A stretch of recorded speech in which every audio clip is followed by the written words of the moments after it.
We say an ideology is every doctrine which tries to explain everything from one single idea, and to have a key in its hand for the full clarification and illumination of everything there is.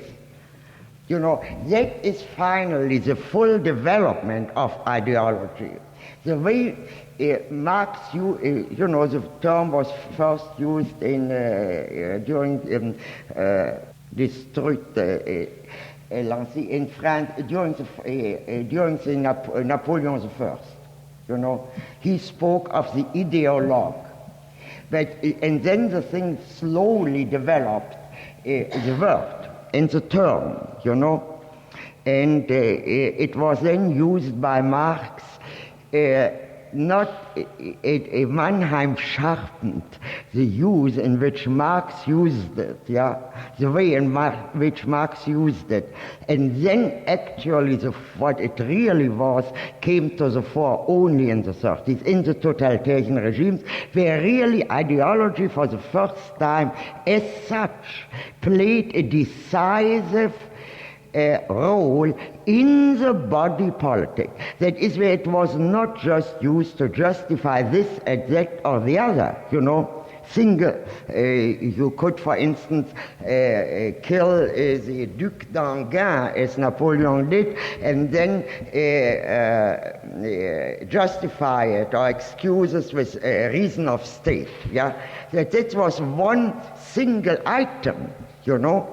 Whereas here ideology goes through the whole body politic. This was never there before, in the sense of a national socialism or a communism. I don't mean that, see, National Socialism used anti-Semitism as its chief ideology. Now, anti-Semitism existed, of course, before it was used in its in this sense.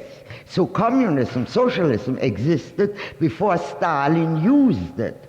But only in this, when I talk about a fully developed ideology, I mean that it is in this way politicalized, so to speak. It is in the body politic. And this you have, for instance, to give just one more example. See, you had in Germany something very curious, and at first glance really very ridiculous.